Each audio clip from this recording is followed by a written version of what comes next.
Welcome to another episode of Post Grad with Asha NCE edition.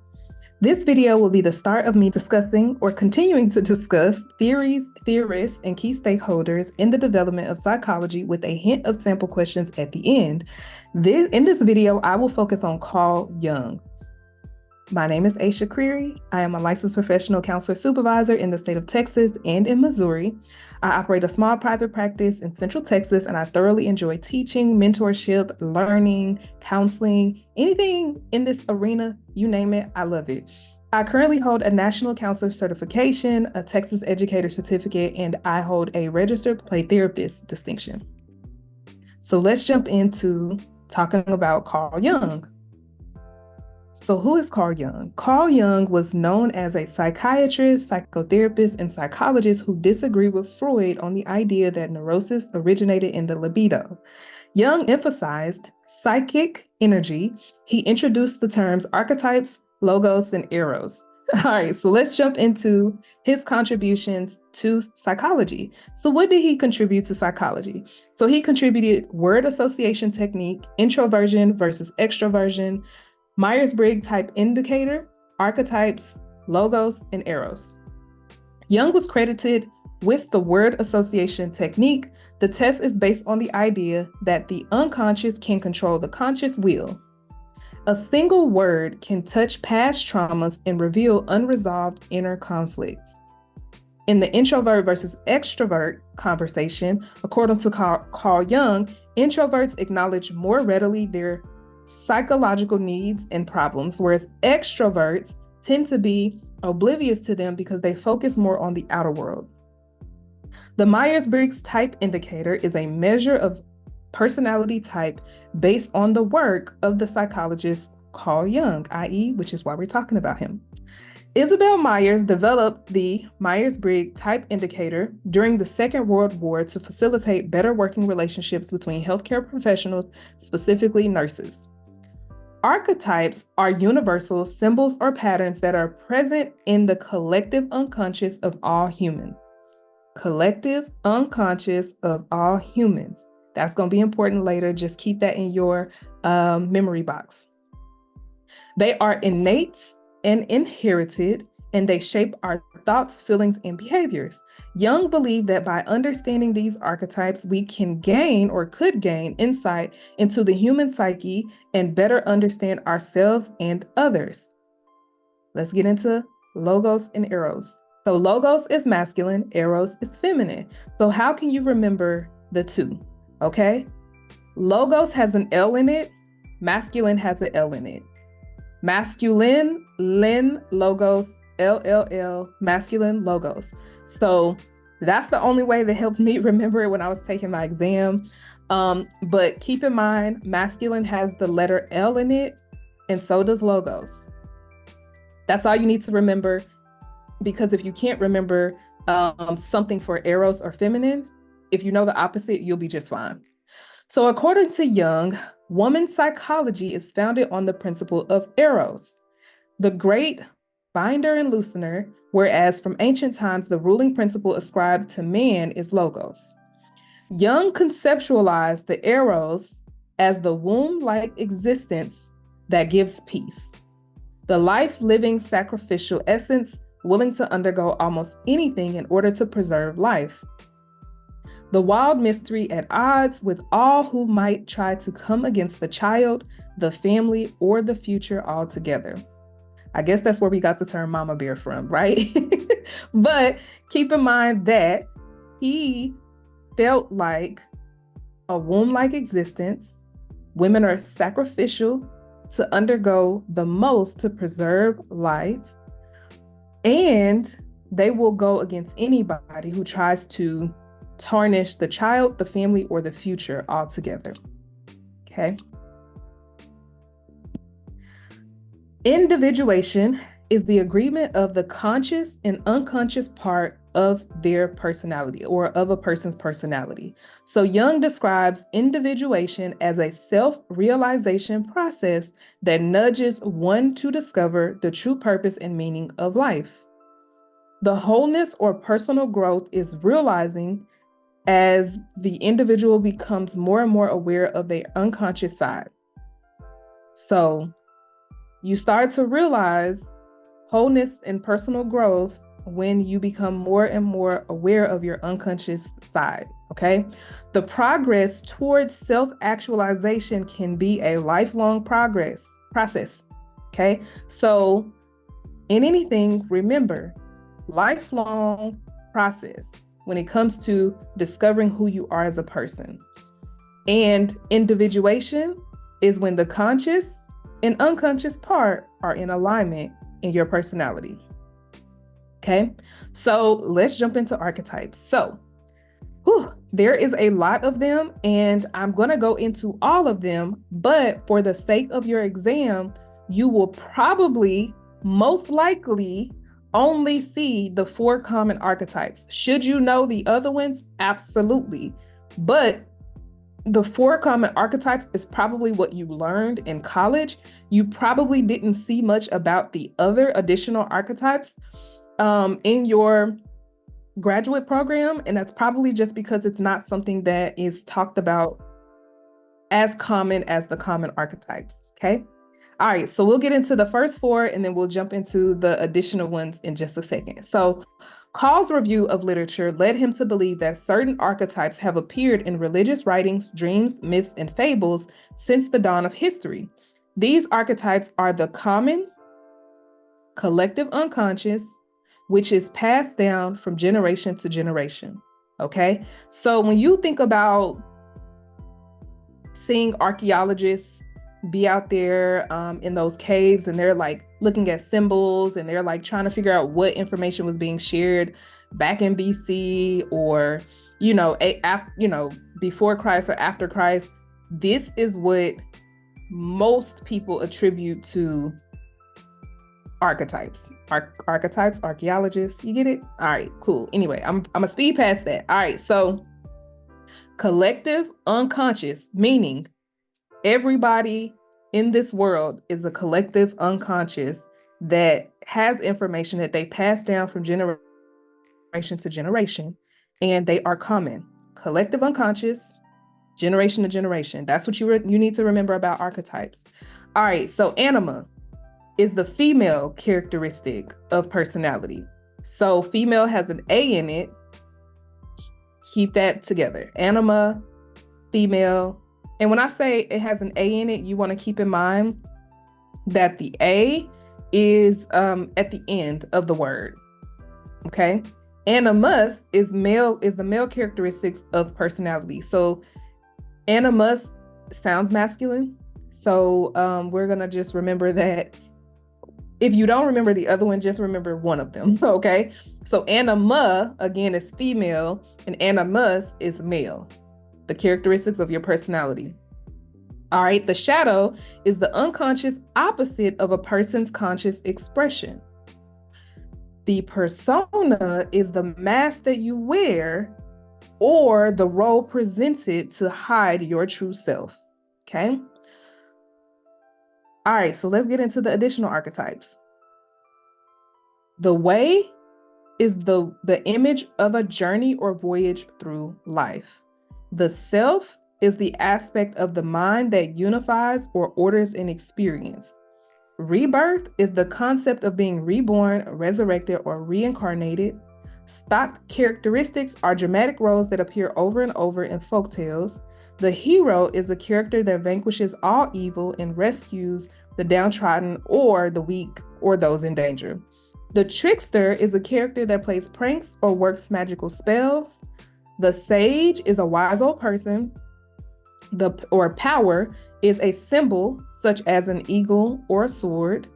And then number is a certain numbers that appear throughout history and across cultures. So I think here in the most recent era, past 10 years, we see 444 and 111 or 1111, sorry. That's probably what the number situation means. But as I mentioned for your exam, you're probably going to want to know about the main 4. And you need to keep in mind that when it comes to archetypes, they're common, they're generation to generation, probably cross-cultural as well, and it is a collective unconscious that is passed from generation to generation. That's what you need to remember about archetypes. All right, so 4 functional types, and you might be thinking, what are functional types when it comes to Jung? But there are 4. One is thinking, feeling, sensing, and intuiting. Just know I'm gonna say that word wrong. The rest of this video. All right. So in Carl Jung's analytical psychology, 4 personality types were based on the functions of the ego.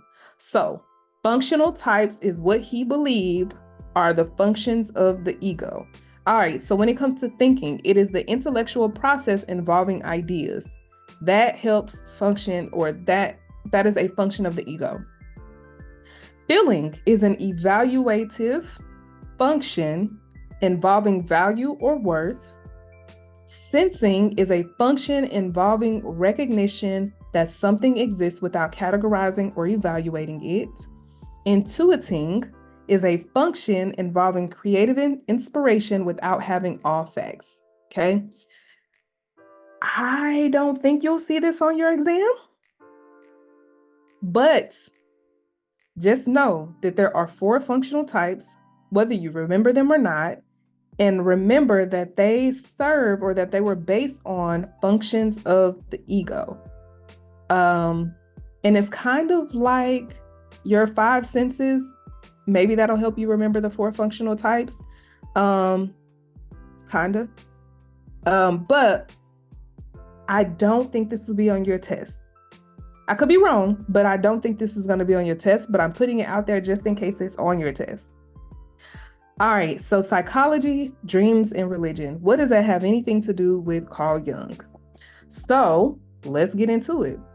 So intuitions, or gut feelings that are not consciously processed, subtle hunches about true character of other people, as well as blind spots and self-deceptions that are inhibiting our development. All are examples of insights in which our unconscious can be revealed in dreams. Okay. So Carl Jung believed that gut feelings, or your intuition, hunches, or blind sights, or self-deception may inhibit our development, but they may be revealed in dreams. Like, these things may show up in your dreams or may present in your dreams. The interpretation of dreams was an integral part of Carl Jung's therapeutic approach. According to his own estimate, he analyzed no less than 80,000 dreams. That's a lot of dreams, y'all. As windows into the unconscious, dreams also provide us with information about health or sickness of our body. Dreams can also warn us of the type of future that may manifest if we continue in our errant ways. Dreams also play an important role in the creative process. We know from the history of psychology, science, art, and literature that many great creations and discoveries have been inspired by dreams. Dreams also have the capacity to break us free from a worldview that is too constricting and from a day-to-day existence that is too mundane. The dreams that do this are sometimes called big dreams. Carl Jung recounted a particularly striking big dream he experienced in 1944, just after suffering a heart attack that nearly killed him. Jung dreamt that he was walking in the wilderness and stumbled upon an old chapel. When he entered the chapel, he saw a yogi centered in the lotus position in deep meditation. He interpreted it as he would soon die or no longer be. Big dreams are rare. The fact that the conscious and unconscious mind communicate in different languages explains why dreams are enigmatic. Okay, so I'm gonna repeat that because that's important. The fact that unconscious and conscious mind communicate in different languages explains why dreams are enigmatic. Okay, so keep in mind, Carl Jung developed archetypes, and he believed that archetypes are symbols, numbers, things that show up from generation to generation, and that is all a part of everyone's collective unconscious, which means he is also explaining that typically archetypes show up in your unconscious or in your quote unquote in your dreams. So I just wanted to make that connection. All right, anyway. Yet just because we don't fully understand the meaning of the symbols presented to us in our dreams does not mean that they do not influence us. Why? Because it is a different language and we may not be able to interpret it accurately, but that doesn't mean that these things won't come to pass. That is all Carl Jung emphasized. Okay, I'm sharing much of this because it is important to know what he believed to be true about dreams and how they play out in the conscious space. So, although Freud was talked about dream analysis, Carl Jung also talked about dreams. Okay, so what he believed or what he coined was dream amplification. So amplifying a dream involves reflecting on the dream and weaving ideas, concepts, and associations around it. This might include recalling memories that we think are related to the dream, allowing our intuition to freely speculate on its own meaning, or thinking about whether the dream is related to a task we are not fulfilling, or if it is compensating for a conscious attitude that is ill-adaptive to the demands of life. In interpreting a big dream, amplification is aided by knowledge of mythology and religion. So you might have been wondering, where is the religion piece going to come in? That's where it's going to come in. So I'll repeat that. In interpreting a big dream, amplification is aided by the knowledge of mythology and religion. For big dreams are often composed of recurring symbols and motifs that are found cross-culturally in religions and myths. We will know that we have stumbled upon a correct dream interpretation. According to Carl Jung, we will know. All right, so psychology, dreams, and religion. When you think about Carl Jung, think about dream amplification. Think about symbols being a way in which our unconscious communicates. Unconscious will show up typically with symbols, motifs, mythology, religion, archetypes. That's what you're going to think about when you think about Carl Jung, okay? Keep in mind, it's collective, cross-cultural. We all kind of share these symbols and motifs and beliefs, and it's passed down from generation to generation. So that's what you want to remember. And then also keep in mind that you kind of have to be aware of religion in order to kind of understand the information that is being portrayed in your dreams. So I know in the South, one thing that we talk about often, well, at least me, I'm a dreamer.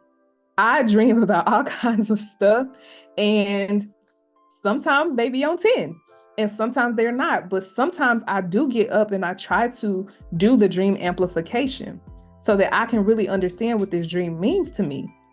And because I've been dreaming since I was a kid and my dreams typically mean something, right? I typically know what they mean. Like if someone shows up in my dream, I know I'm going to see this person, even if this person is 100,000 miles across the world. Somehow, some way, we are going to cross paths in the next few months. There's just, I've had dreams where I'm having panic attacks about, what I think could possibly happen, where I wake up in the middle of the night having a panic attack. And it's because during the day, I was conscious of this thought or this idea, and I might have brushed it under the rug.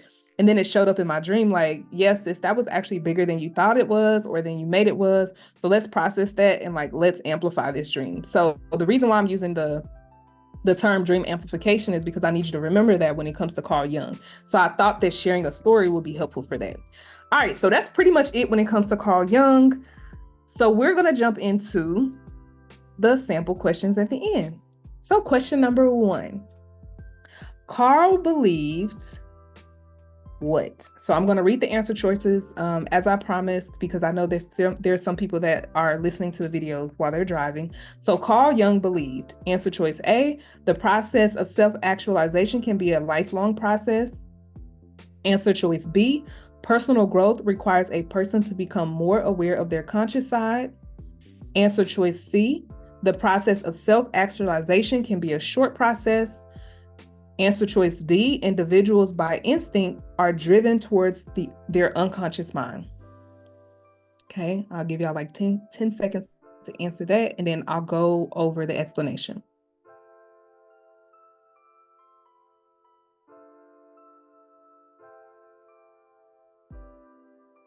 All right, so the answer is A, okay? Carl believed the process of self-actualization can be like a lifelong process, okay? He also believed that personal growth requires a person to become more aware of their unconscious side. So that is why B is incorrect, because it says the person needs to become aware of their conscious side. No, person needs to become aware of their unconscious side in order for them to experience personal growth or experience personal growth. The process of self-actualization can be a short process. That is not true, because it was answered in answer choice A, that it is a lifelong process, and lifelong is not a short process. Although the days may go by quick, the process is not fast. Individuals by instinct are driven towards their unconscious mind. I think that I just kind of made the answer choice up, so it's just not correct. All right. How did Carl Jung's conception of the unconscious differ from that of Freud? I'll repeat that. How did Carl Jung's conception of the unconscious differ from that of Freud's? So answer choice A says Freud believed that the dreams were solely forgotten memories. Answer choice B said that Jung believed that dreams comprised of primordial themes and universal symbols called miniatures. Answer choice C, Jung distinguished between the personal and collective unconscious. Answer choice D is in Delta. Freud considered dreams as insignificant in nature. All right, so I'll give y'all 10 seconds.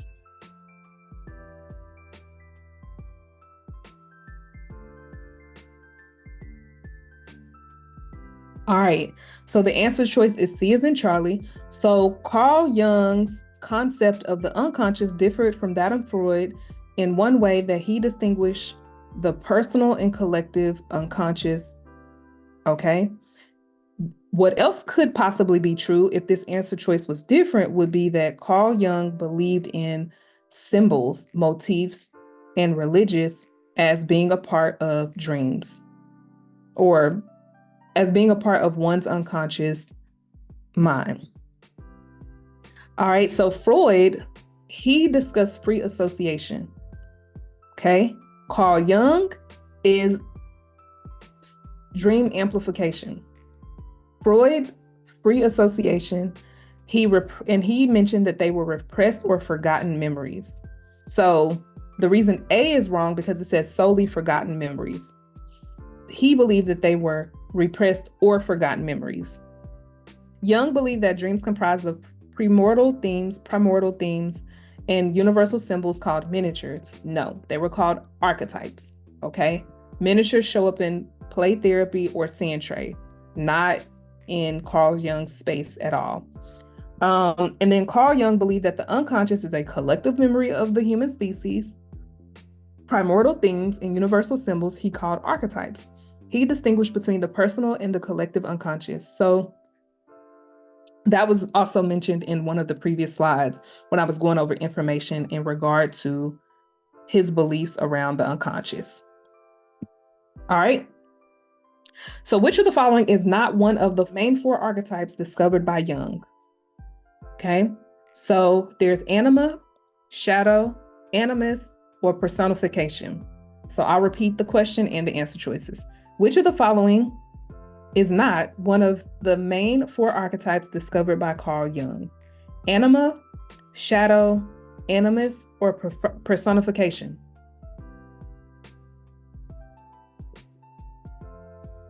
All right. Persona is correct. Personification is not correct. So personification is not one of the 4 main archetypes that Carl Jung discovered or established. Okay. Which of the following statements are true? Jung coined the feminine as the Eros and the masculine as logos. Sorry for these typos, y'all. I thought I went through this PowerPoint up and down. Logos only applies to men.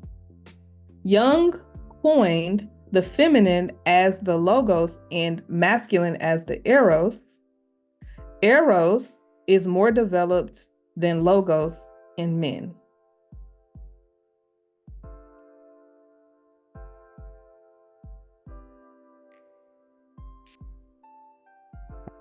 All right, the answer choice is A. So logos doesn't only apply to men. Logos is a masculine personality, period. That masculine doesn't equal male or man. Masculine is a personality or a persona. So logos only applies to men is not true. Logos applies to masculinity. Yeah, so I know this was a trick question. Okay, Carl coined the feminine as the logos and the masculine as eros. Okay, remember, logos has an L, masculine has an L. So that's how we know it's A and not C. Eros is more developed than logos in men. That is not true. Logos is more developed in men than eros. Remember, eros is a feminine principle. So men typically be more developed in the masculine side or the logos side. Okay, so that's pretty much it for this Post Grad with Asha NCE edition. So when you think about Carl Jung, think archetypes, think logos and eros, think dream amplification or dreams, and then think about symbols and motifs and religion. Those are the things that you're going to want to remember. And then also keep in mind collective unconscious, generation to generation. All right, that's it. All right, so hopefully this video was helpful. And I'm sorry I started tongue twisting at the end of the video just because I've been talking for 30 minutes straight and I don't do a lot of talking. Anyway, hopefully you guys enjoyed this video. I'm not sure who I'm going to get into next, but I think there's about 2 or 3 more theorists that I have not touched on. But thank you guys for watching, and I hope this video was helpful. Please leave questions, comments, or concerns that you may have in the chat, and I'll try to get back to those. I'm working on that. I'm horrible with responses, but I got y'all. Thank you. Bye.